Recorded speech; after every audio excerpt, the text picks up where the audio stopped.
this. What's up, guys? Cheers. We are back in Florida. This time I am joined by my Russian friend, Elena. Oh, I better get behind the mic so I can, so you can hear me. We are live in Florida, Elena and Ivory. We are about to do some truth bombs on what's going on between the U.S. and Russia. What's up, Brad? It's a party out here on the beach. But there's a lot of propaganda going on, and Elena is a Russian native. Cheers. I am a Russian native. I was born and raised in St. Petersburg, and I am an elderly millennial. So you, Ivory, are young millennial. I'm a mid-aged millennial. Middle-aged millennial. So because you grew up throughout the 90s in Russia, you've got some great insight from an international perspective. What's going on with this whole heated NATO discussion?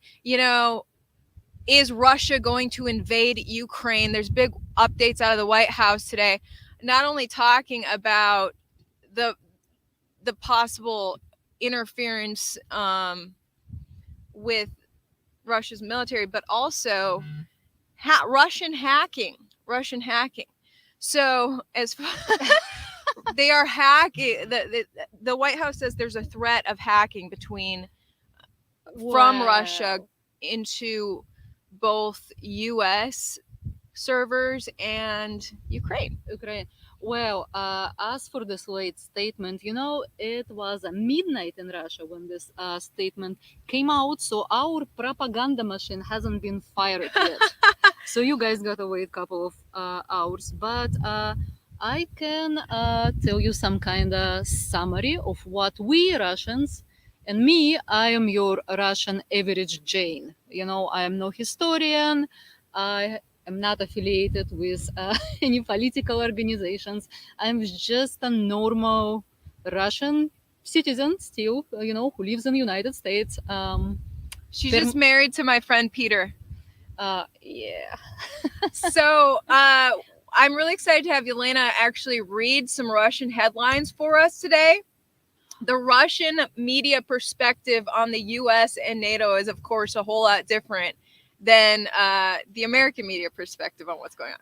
Absolutely. And, if we start Googling something and, here I am with my phone and I have some headlines opened, for the convenience. We haven't been really prepared for this. I actually Googled, a couple of headlines while flying here, and my VPN hasn't been on. So I wonder if what I get if I get my VPN cranked. But let's go over what I have. Okay, so before we go into the headlines, I got to shout out the sponsor of my coverage, which is Fighter Flare Flashlight. Sponsored my coverage. You see that? So crime is at an all-time high coming into 2022. Recent statistics from 2021 show San Francisco alone had 56 murders, up from 48 in 2020 and 41 in 2019. This isn't a San Francisco trend. This is a national trend. Violent crime is surging across the country with no signs of slowing down, and law enforcement is panicking. Innocent civilians like you and me are the ones at risk. Make no mistake, our lives are on the line here. This is why my Fighter Flare flashlight is my everyday carry. As someone who hikes on the side of mountains at dawn and dusk, we love hiking. The Fighter Flare flashlight is always on me, and I use it for hunting, hiking, general use, and self-defense. If you've ever been on the opposite end of a tactical flashlight like this, you know firsthand how disorienting 800 lumens can be. That's exactly extremely impressive for its compact size. The Fighter Flare flashlight also comes with an emergency siren and compass, rope cutter, glass breaker, built-in power pack, and has solar charging capabilities, which I always use. Yeah, check out the siren and all this. Woo! Yeah. So it's got it all. I never let myself be a victim of a violent assault, and if you feel the same way, I highly recommend Fight or Flare flashlight. Get the Fight or Flare flashlight for up to 66% off for a limited time. Go to fightorflareflashlight.com. Link down below. Use the code IH15 for 15% off. And you know, the airport let me travel with this, actually. Kind of surprising because that's sharp. It's a flashlight that's basically a weapon as well. Oh my god. So it's handy for hiking and camping. It's pretty great. Okay, so the White House came out with a press briefing about an hour ago. I'm going to play a little bit of it for you because they're talking about how Russians are once again working to hack us Americans as a major part of its military activity beyond its borders, including to undermine, coerce, and destabilize Ukraine. For that reason, and at the President's direction, we've been working to prepare for potential cyber attacks since November. We've been focused on doing so in 3 ways. First, we've continued our urgent work to shore up our cyber defenses at home. Second, we've boosted our efforts, providing support to Ukraine. And third, we've worked closely with partners and allies to defend against and disrupt malicious cyber activity. I'll expand on each of these 3 areas. Oh boy. First, we're shoring up our defenses at home. While there are currently no specific or credible cyber threats to the homeland, the US government has been preparing for potential geopolitical contingencies since before Thanksgiving.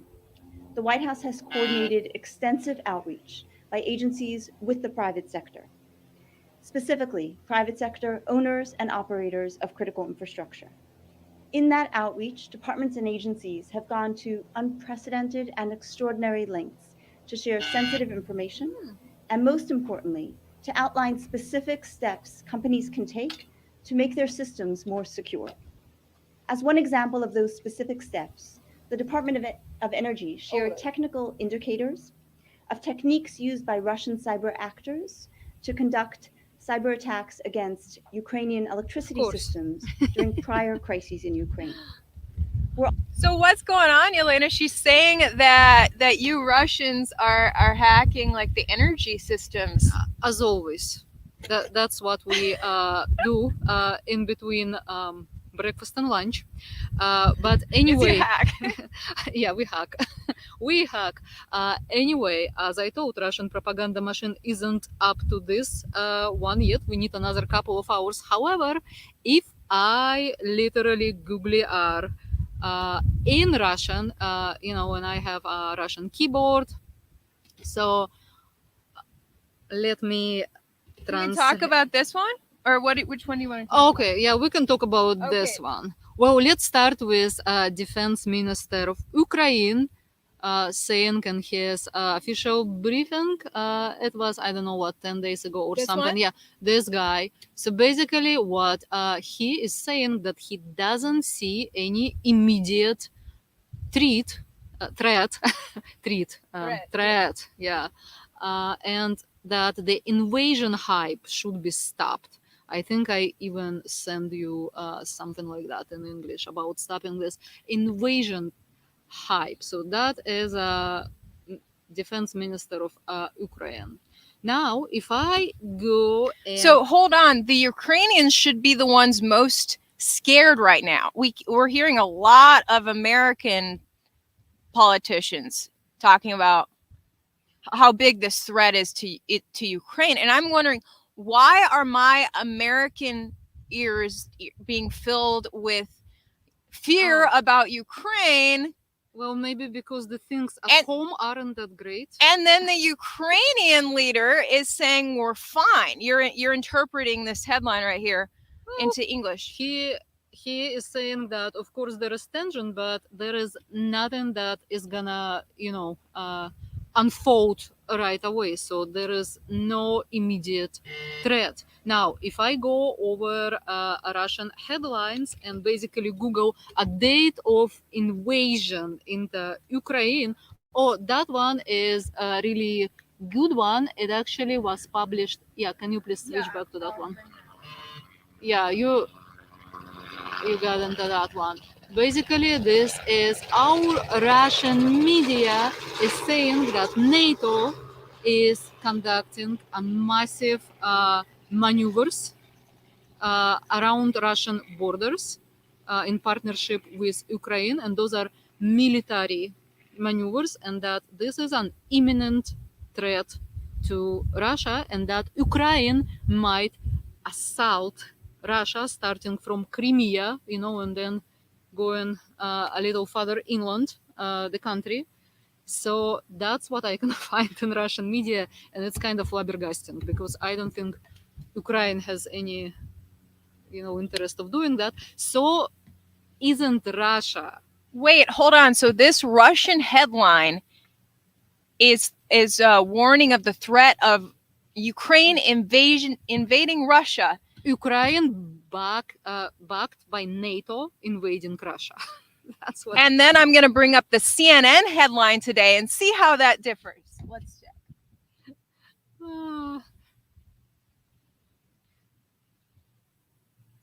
There it is. Okay, White House warns of extensive sanctions Russia could face if it invades Ukraine. So the U.S. media is saying Russia's about to invade Ukraine. The Russian media is saying Ukraine's about to invade Russia. Yeah, backed by NATO. They are gonna attack Crimea and invade us. And there is more to the story, more to the story of why this is unfolding right now. And it goes far back into the 90s when I personally was a kid, and I don't remember much about those time rather than giant queues. You basically could not get milk without standing a huge queue. That was Soviet Union wow. time. Oops. So somewhere in 1990s, after the Soviet Union fell and United States and Russia were arguing about how the new united Germany, because you remember probably Berlin Wall and the Germany was divided after World War II, So in 90s, the Germany was unified and Russia and America were beefing towards, how can I say that, influence over those regions. And of course, NATO or United States wanted Germany to align with United States interests.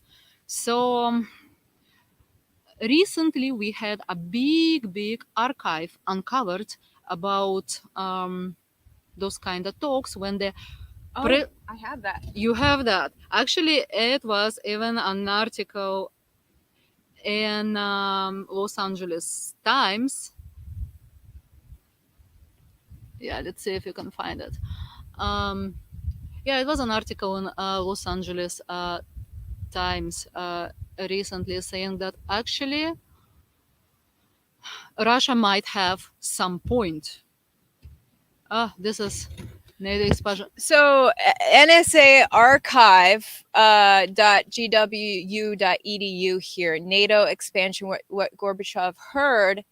And I highlighted this key part.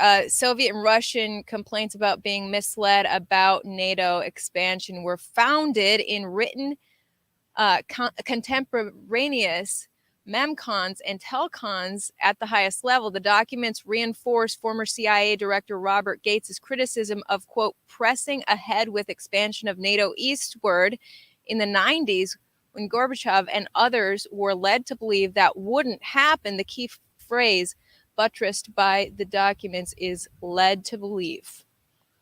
Well, as we are seeing now from those archives that has been uncovered recently, United States gave Russia an ironclad guarantee about non-proliferation of NATO, non-expansion of NATO into eastern territories. So basically, United States takes the Germany, aligns the Germany with the influence of United States, and leaves us Russians our region. Basically, those were the agreements. And then in just 10 years, the NATO territory nearly doubled.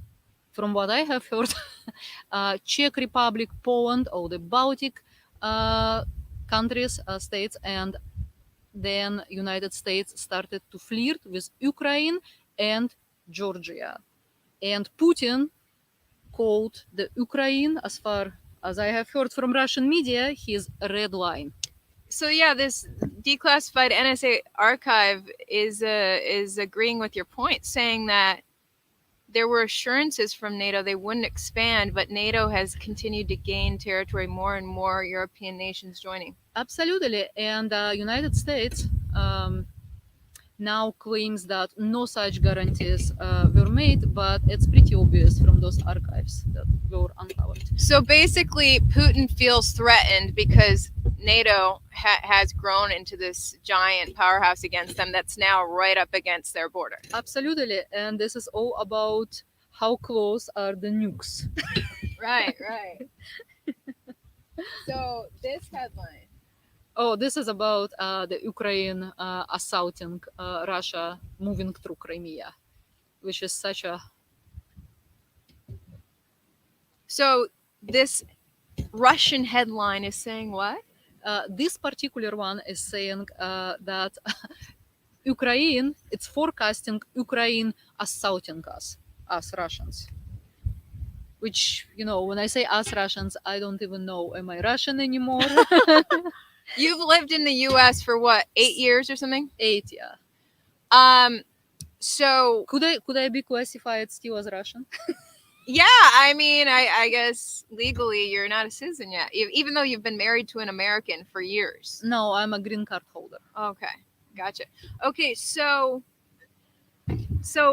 Russia is basically putting out headline after headline saying NATO, aka the US and all of its buddies, including Ukraine, are out to get us. Basically, yes. And then the US keeps putting out headlines saying Russia is out to get us and our buddies. Basically. They're going to cyber hack us in the US, and they're going to send military and cyber attacks on Ukraine. I mean, that's what we're just hearing from the White House today.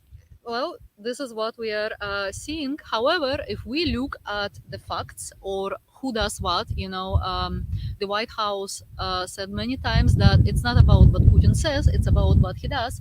Mm-hmm. But, you know, Putin did not bring any military forces to Ukrainian borders until pretty recently, I would say, and they are claiming, and you saw that video from our Ministry of Defense, they are basically saying that they are also doing some maneuvers or, you know, whatever. They are just educating.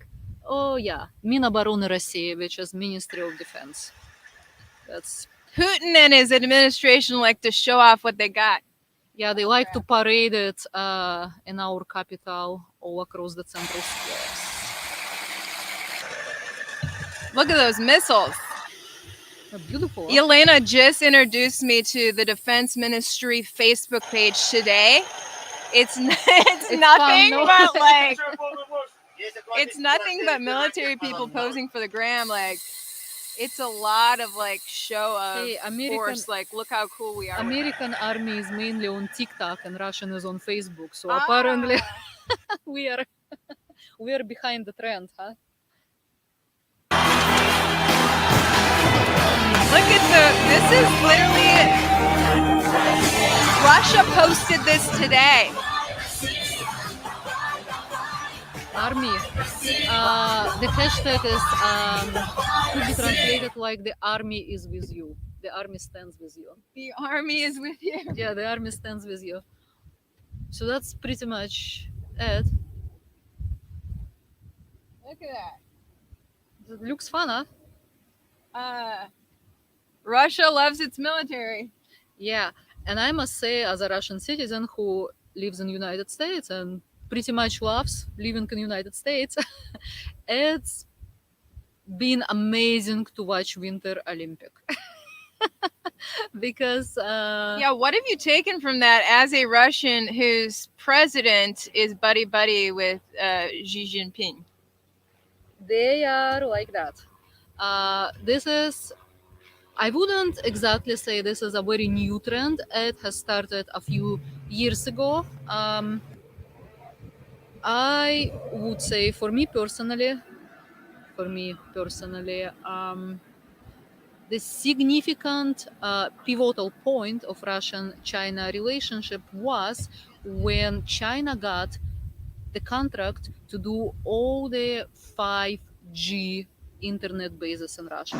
So it's like 25,000 of whatever hotspots that provide 5G coverage over Russia, and it's all done by Chinese Huawei, which actually goes very well with the Chinese policy of Belt and Road, if you are familiar with Build inroads. that. Belt and Roads, yeah, where basically Chinese is repeating what Americans done in 18th century, and they are building critical infrastructure points in developing country.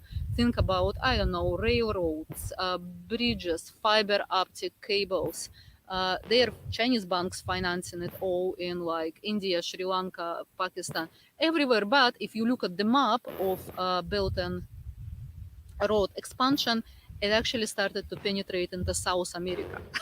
So Wow. they are like coming for you guys, for us, because I'm also here. China is. China.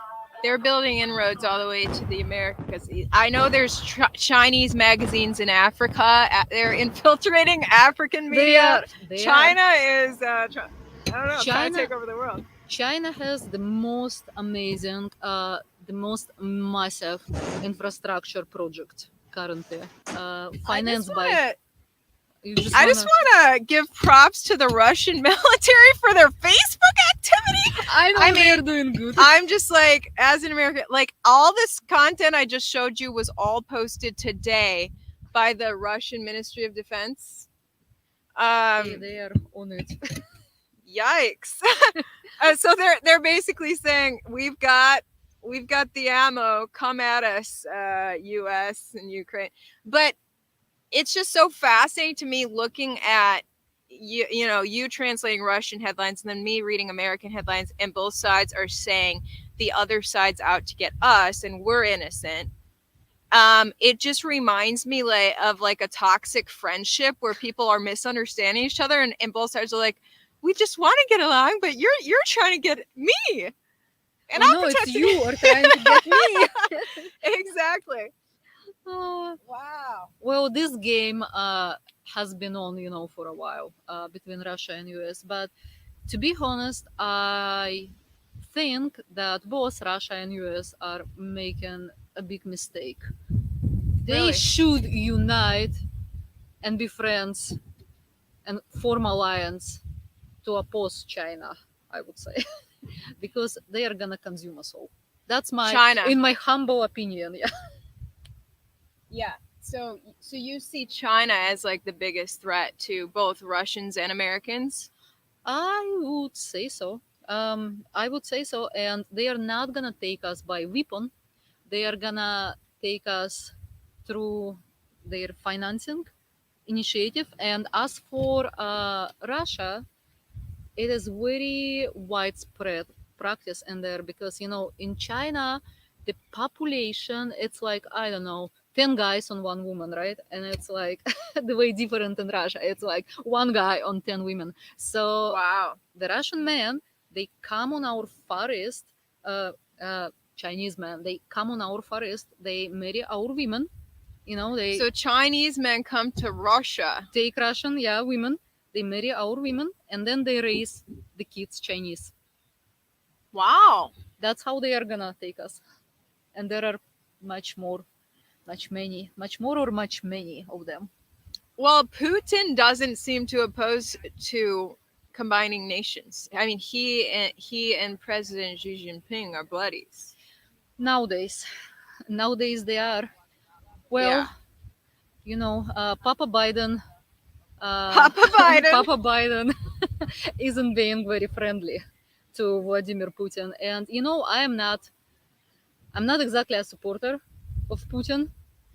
I don't think currently I have enough information to say if I like him or not. I know that people, my friends, my family who live back in Russia, they are, most of them, I would say 70% of the time they dislike him. in a way, but it's like, well, what else do we have? Wow. That's the who else do we have? We have him. Well, we have him. So what do Russians think of Joe Biden? And Well- I'll take a ginger shot to this answer. Yeah, I think this requires some vodka. Cheers. Cheers to answer that. Oh, do you have a headline about that? I don't know. I'm gonna try to Oh, Google something. That's ginger, you guys. It's supposed to be healthy. Что Россия думает о... Oh, we got a super chat. I almost forgot I have super chats now. What super chat? All super chat comments must be read and responded to.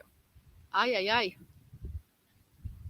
Well, a woman, Kevin says, let me bring him up on the screen. Thank you, Kevin, for the $50 donation.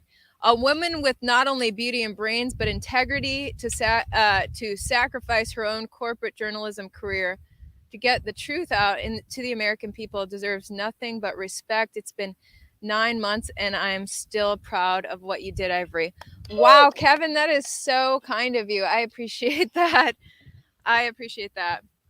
Thank you. Unfortunately, currently I cannot find anything fun about personal opinion.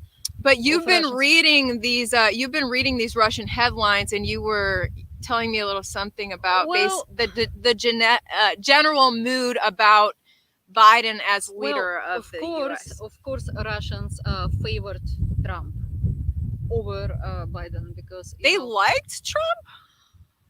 I mean, Trump was. I wouldn't, like is such a strong word. But they favored. They him. respected him maybe more. They favored him. They thought that under the Trump, the Russia is just gonna get a much better climate, international climate, rather than under Biden. So that was the opinion of Russians. And I know it. I mean, I didn't read any headlines. That's something I just heard from even my parents. So, like your parents, for instance, did they consider Trump to be friendly towards Russia? More friendly, yes, more friendly towards Russia, more willing to negotiate with Russia. Biden, when Biden came to power, Russians were not exactly very happy because they smelled complications and international politics, which, again, this is personal opinions. I'm not historian, not a politician. I'm your average Russian Jane. So, speaking of smell, this all smells to me like a distraction tactic. Because Biden's America is falling apart and he needs to distract somehow. So why not heighten tensions between his buddies in Ukraine and Russia and keep directing headlines that way to push away from him? Well, in Russian political science, there is a solid theory about the image of external enemy.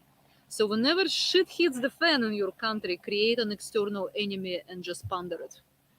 Exactly. Exactly. And again, by saying that, I think my political opinions and affiliations are a little complicated right now because I don't know where I am, but I can clearly see, that happening. And same in Russia. I mean, the inflation is crazy. The wages are crazy low, so the things aren't exactly very good in Russia either. So I think the weird lockdowns and everything worldwide have really hurt the economy globally in this pandemic. That's for sure. That is How has Russia treated the pandemic? Have they done massive lockdowns like the US? Yes, they did. They did a few massive lockdowns. There are also some kind of vaccine mandates. I am not exactly sure how widespread, but there are, at least for the governmental workers, as far as I know. Mm. Yes, we were at lockdowns. The only difference is that Russians did not get any money from the government. Oh, So Putin did not hand any aid out to help businesses weather the pandemic. That's what I that's can a tell you. lot different than the US, who gave out many Trump checks and then Biden checks. And I keep hearing from a lot of Americans who don't even realize the magnitude of the Trump checks and Biden checks. They're like, well, it was that $1,200 or $1,400 check that we got once, right? Or whatever it was.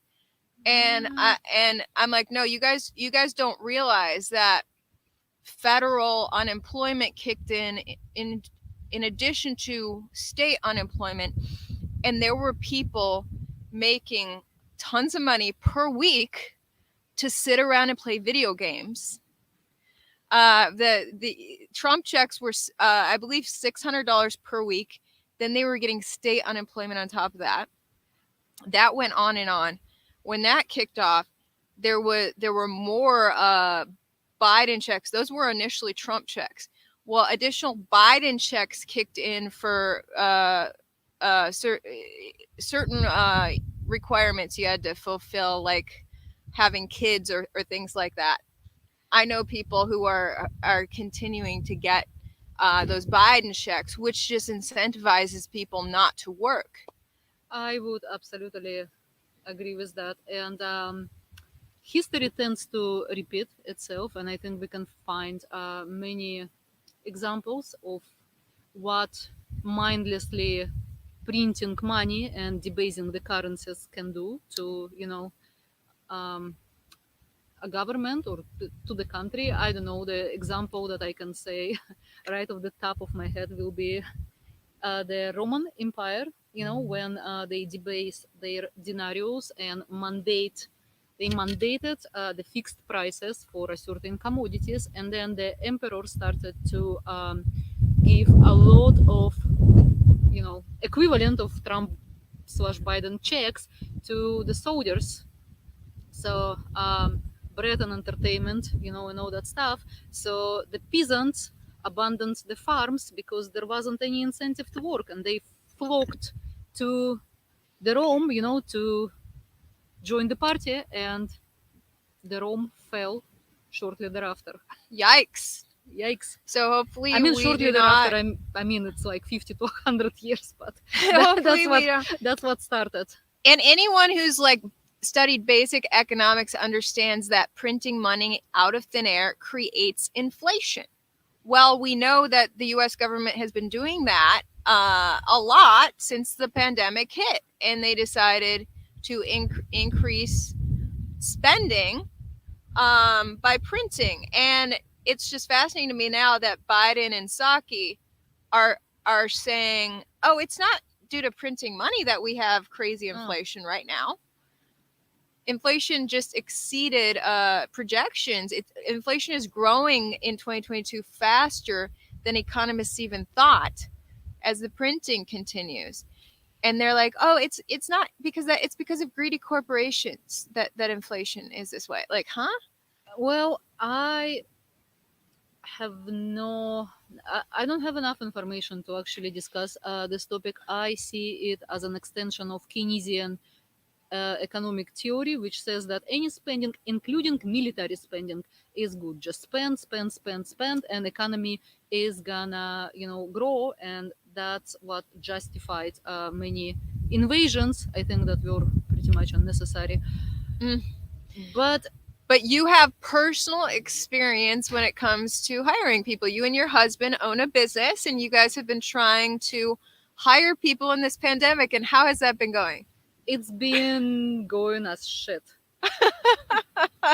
It's been going like shit. It's nearly impossible to get workers. And by the way, we are matching up our starting of salary to Amazon, which will be about $17 per hour. So it's much higher than a minimum wage. And all you have to do for that is to put a product in the boxes. That's basically it. Wow. We were struggling with that, and every shift we are like 25 people short or something like that, and our cost of goods sold is skyrocketed. Of the raw material cost, it's up 28%. So Oh my gosh. with all of this together, for not even for a small business, but even for a mid-sized business, it's incredibly hard to keep the doors open. Wow. So just to get people to work for you, you're having to give them much larger paychecks for an incredibly simple job of putting a product in a bag. I would say so. And and then the raw material costs, is 28%. that's causing your product to be more expensive. So that's another to way the consumer, of course. inflation's happening. Wow. That's insane. Yeah, that's insane. As for Russian and US relationship tensions, over the Ukraine, I have a personal story to share before probably we can switch off this topic. Oh, okay. What's this? Well, about the classes, I told you when we had to. Oh, can you pass me that? Oh, yeah. The classes? Well, when I was a teenage, right? Or Oh my gosh, yes. yeah, Let's it's talk funny. about high school propaganda, high school indoctrination in Russia. So once a week in Russian schools, I don't think they are doing it now, but when I was at school, which is like what, begin to mid 90s, end of 90s, once a week they would have a civil defense class. The civil defense class, when they teach you, how to run to a bomb shelter, how to handle gas masks, and why? Why did we have that? What you learn is because there is a threat to be nuked or attacked by US. Wow. So years after the Cold War allegedly ended, Allegedly. Russians were continuing to be indoctrinated as teenagers that the US may strike with a bomb at any point. Well, again, the image of an external enemy was strongly cultivated, and then I moved to America, and Americans basically, regular, normal American people like us Russians, they have really nothing against Russian personally. I mean, they don't know much about history of Russia, about all this NATO tensions. Oh, I do remember when you got one of those stereotypical Russian fur hats. I think you ordered it from Russia.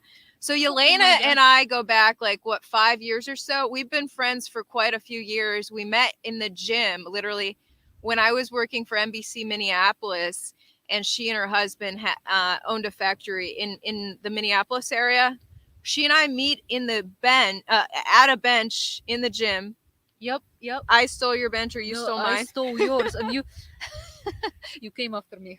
America is coming for Russia. Yeah, I was like, hey, that's mine. Anyway, so we've been friends ever since. And what was my point? I bought you, mailed you a fur hat. You were going to. That's right. You had picked this hat out that you wanted to send me, like a Russian hat. It has the communist symbol on it. And like you text me like, do you like this? And my response was like, ah! And you were like stunned. Like Elena had no idea that an American would hate to see that communist emblem. I was like, you will never see me wearing that. And she was like, what?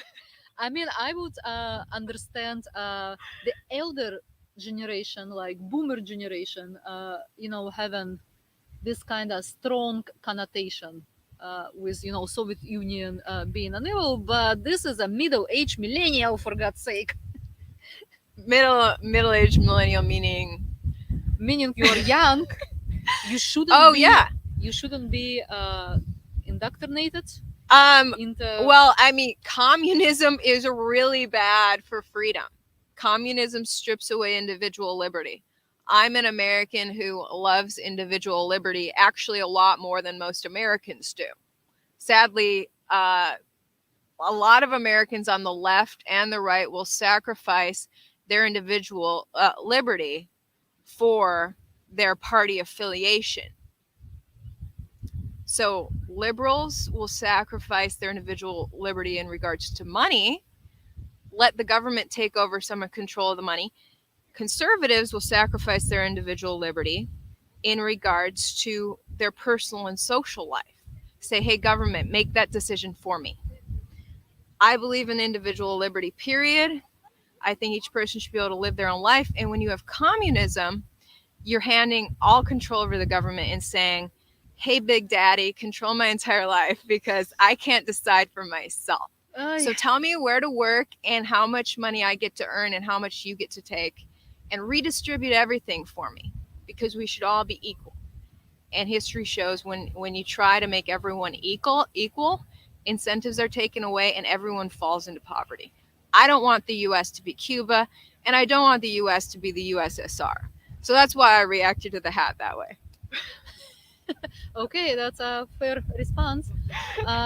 For us, for Russians, although there is a big part of Russian population that now remembers Soviet Union as some kind of a golden time, kind of problem-free golden time when everything was perfect, and all the problems. That's how Russians see the USSR? No, some of them, yes, they would. Oh my God, some of them would say, we need another Stalin. I swear, yes. Unreal. Some of them, we have those, but wow. For me, I am not exactly an admirer of USSR, because to me, all it represents is a queues and corruption and bureaucracy, of course. A lot of bureaucratic proceedings that really not benefiting anyone's life, rather than the people who, get an opportunity for corruption. In any case, but for me, it's a part of our history. It happened. My grandparents were communists. They were in the communistic party, and this is just our history, and I am not gonna tear it down. So for you, that the USSR communist symbol is a symbol of like history. Russian history and Russian pride. That's it. That reminds me a lot of people from the American South who see the Confederate flag as a symbol of Southern pride. I remember when I first moved, and I think most Americans see the Confederate flag as like a symbol of slavery, and like see it as not so nice. But I remember, I'm a Yankee. I grew up in Wisconsin and I went to college in New York, and my first TV job was in South Carolina. And I remember moving to South Carolina, which was such a beautiful country, culture shock. I love the accents. And then I started seeing these Confederate flags, and I was like, what is going on? Because for me, as a Yankee, the Confederate flag symbolized people who loved slavery so much that they were willing to break away from the United States to preserve slavery and form their own country that could keep slaves. And to me, that sounded horrible. And here the Confederate flag was actually flying at the State House, the capital of South Carolina, had the Confederate flag flying. I was like, what is going on? And then I befriended this group of millennials who were seniors in college at the time. I was 1 year out of college. And it was a diverse group of black and white people, and the black people were wearing Confederate flags. And I was like, what's going on? And to the South Carolinians, it was genuinely a sign of Southern pride to them. And it stunned me how my perspective on the Confederate flag as a symbol of slavery was so different from the people who were from South Carolina, who saw it as a symbol of their history as people from the South and not something bad. And just to see black people wearing that flag was really stunning. Granted, that was about a decade ago, and the U.S. propaganda on racism in the U.S. hyped up immensely after that. I was assigned to be on the front lines of that propaganda throughout the years. And I think that there's probably not as many black people wearing Confederate flags anymore because they're all being programmed that no, it is a very racist thing. Anyway, it's so interesting. By the way, did you know that Russia also had a slavery? You were just telling me this today. Okay, fill the public in on the Russian history of slavery.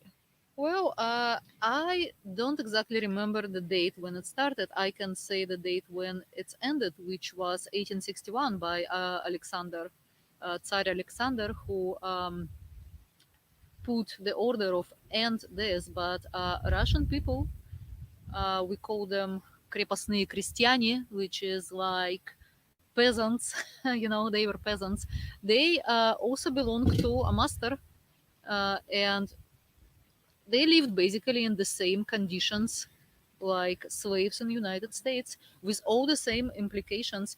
Russia, however, doesn't have any issues related to the slavery. We don't have it at all because all the slaves are white. Wow. So we are all white. There is no skin difference. And even if your ancestors were slaved, nowadays it doesn't even matter that much. And especially after the revolution of 1917s, a lot of the family history and who was where and what was your origin got lost. Wow. So we don't care. I mean, not that we don't care, but it's not this acute, You're not. It's not like one family lineage saying, Absolutely "Well, not. you guys have it better off than me because my ancestor for generations ago was a slave and yours wasn't, or whatever." Because it's hard to tell because they're all the same skin color. Absolutely. So Russians were enslaving white people back in the 1800s. Absolutely. That's crazy. And they were, they were not like a different tribe or something. At that time, we all were, Russian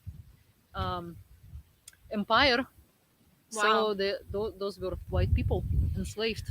Oh, we've got more super chats. Look at this. It's Meet Kevin. What's up, Meet Kevin? I really enjoyed being on your YouTube. There he is. What's up? Thank you for the donation, Kevin. You rock, and I enjoyed going on your YouTube. And we have Insight of the Ages. Thanks for the donation, Insight of the Ages. He says the left is bringing in conservative-leaning immigrants that won't be able to vote. However, it will increase their census power in the House. So there'll be more. Oh, they're bringing people in to certain districts that are Democratic to increase more Democrats in the House of Representatives, you say. That's very interesting. Yeah, I know that a lot of Hispanics lean right? Many of the Cubans are, tend to be conservative. And actually, a lot of people from Central America and South America, a lot of them are Catholic and they lean right politically. And they're the ones flooding through the borders. Well, as for, Russians, most of the people who came here, they are leaning right because left is what we run away from.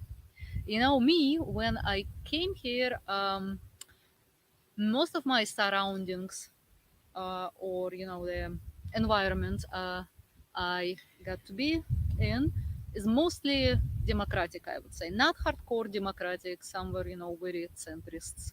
And you learn by osmosis, you kind of by proxy. Whoever you're around, you will learn from them. Yeah. So you got programmed to be a Democrat when you came to the U.S.? I wouldn't say I got programmed, but I heard certain things.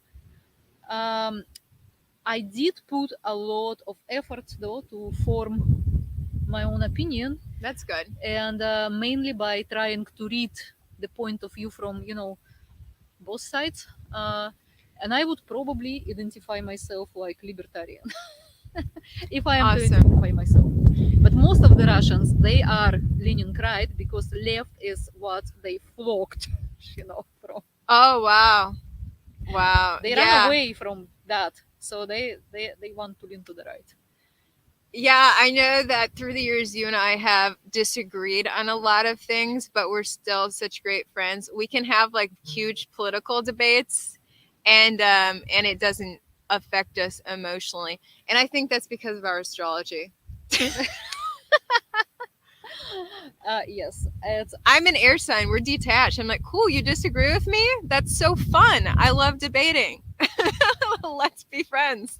well, as for us Russians, it's okay to disagree. It's okay to have a different opinions, and it's okay even talk about it. And if someone think differently, well, good for them. You Yeah. learn what you can and make your own conclusions. That's how it goes. Yeah, I love that. So we totally have different perspectives on getting it in the arm. So I would love the viewers to hear your perspective. Well, my perspective on getting it The in needle. the arm. So I got it in the arm 3 times. She got it on the arm 3 times, times. guys. I know. I did not have any, No side effects? I was sick as a dog when I got it in the arm, time number 3. I Oh was my like gosh. out laying down flat. But the reasons why I got it in the arm is that I really, really respect, adore, and I do follow the original developers of that particular technology. Pfizer? No, it's Bioentech. Actually, one of the original developers of that technology is a company out of Germany. It was founded by 2 Turkish immigrants, uh, husband and wife, and they were working on that technology for like 17 years or 19 years. And the goal was to cure cancer. So that's why they were working on it. And I am not exactly sure how it was flipped, to make a vaccine, but it was. And contemporary state of art equipment, genetic sequences equipment, allows you to decode the genetic structure of any virus in like a couple of days, which was done in 2019 when in China, I believe, they used Illumina. Illumina is an American company. They make those genetic sequences printers. So they basically got the genetic code of the virus and then somehow took that mRNA technology to make a vaccine. So because there is a cancer in my family, I'm not gonna talk a lot about it. I like to share personal information, but not a private information. So this is the reason why I was following these technologies. So you were following Bioentech long before the pandemic. Yeah, and their development of mRNA. And yes, and I bought the stock, and for me, that was a choice of my heart because I believe in that technology and its ability to cure cancer. My only wish is that everyone could make that free choice as I did. So you don't believe in mandates? No. Yeah. I believe in freedom. If you're into the needle, you can get it. If you're not, get it 3 or more times if you want. And if you're not, then don't. That's my I point. love that idea of freedom. Again, it goes back to individual liberty. Hey, this is why we come to America. Yeah. So all right. So someone asked if you did the magnet test since you got the needle 3 times. What is a magnet test? Oh, you put it to put a magnet right here. Maybe we should see if maybe we should. Do we have a magnet? Hey, we gotta do the magnet test. We have to test her. We're gonna test me. Where's a piece of metal? Maybe tune in later when we find a magnet. We will do it. We'll be here all weekend. Check our Instagrams. We are gonna be doing magnet test. You guys are asking where we're at. We're in North Miami Beach. Yeah. Yeah. It's getting pretty dark, so we And might it's have to time for close us this to one do down. yoga. Yeah, we because- got to do sunset yoga. sunset yoga because we are hippies. Absolutely. Back to nature, grounding hippies. So, bye You guys, everyone. we have one more Oh, super chat. Thank you so okay. much to Keith. Keith says illegals are counted in the census, which is then used to draw districts for the House of Reps. The left is using illegals to undermine our democracy. Keep up the good work, Ivory. Wow, that is fascinating insight. You know, I covered the border, and I watched Catholic Charities, who is a charity that's contracted with the government. So they get Catholic Charities gets federal funding to work with the illegals who come across. And I watched as Border Patrol bust the illegals to Catholic Charities. Catholic Charities printed out flight itineraries and sent these people off in taxis to the airport to destinations across America. They were very specific destinations that Catholic Charities was sending these aliens to. And I wonder if those specific destinations had it all to do with congressional districts now. Keith, thanks for your insight. Now you got me thinking. Well, one other last thing that I want to add, that you guys are pretty lucky to have all this drama, left and right drama, because we in Russia have Putin and that's it. Oh, wow. So there's no freedom of politics? Well, if we are to talk about it, it's another very long and complicated topic, but for me, it's pretty interesting to watch what's going on here, and I would say it's pretty real. It's Yeah. pretty real.